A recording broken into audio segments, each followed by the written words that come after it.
বাবু, হ্যাঁ, কি হলো? তোকে কতবার বলেছি আমার ফোনটা নিয়ে কেরামতি মারতে যাবি না, কথাটা কানে যায় না? না, নিজের ফোনটা নিয়ে তো সারাদিন শুচ্ছ, খাচ্ছ, হাঁকছ, মুচ্ছ, আমি কিছু বলতে গেছি? আমার ফোনটা নিয়ে কেরামতি মারার কি দরকার তোর? আরে কি সব বলছো তুমি? আমি কি করলাম তোমার ফোনে? আহা, সব গন্ডগোল করে দিয়ে এখন ন্যাকা সাজছে, কি করেছি?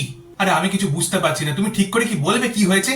এই যে আমি তোর বড় মাসিকে ফোনটা করতে যাচ্ছিলাম, ফোনটা খুলেই দেখছি সব পাল্টে গেছে, কেমন এসব বড় বড় হয়ে গেছে, কেমন বিচ্ছিরি মার্কা দেখতে লাগছে, কিছু বুঝতেই পারছি না কোথায় কি টিপবো। তোকে কে বলেছিল যে পাকাই মারতে, কে বলেছিল? আরে ওটা আমি করিনি, ওটা কোম্পানি থেকে অটোমেটিক সবার হয়ে গেছে। মাকে তো মূর্খ পেয়ে গেছো, মা কিচ্ছু ফোনের বোঝে না, ভুজুং ভাজুং যা খুশি বুঝিয়ে দেবো, মা বুঝে যাবে, কোম্পানির আর খেয়ে দিয়ে কাজ নেই, সব করতে যাবে। যা করেছো করেছো, আমার জানার দরকার নেই, আবার সব আগের মতো করে দাও আমার। আরে আমি সত্যি কিছু করিনি, ওটা কোম্পানি করেছে। কি করে আমি ঠিক করবো এটা? ওসব আমি কিছু জানি না, তাহলে এত কাঁড়ি কাঁড়ি টাকা দিয়ে পড়াশোনা শেখাচ্ছে কি করতে, যদি এইটুকু একটা সামান্য জিনিস ঠিক করতে না পারিস? যেমন ছিল তেমন করে দিবি আমার ফোনটা।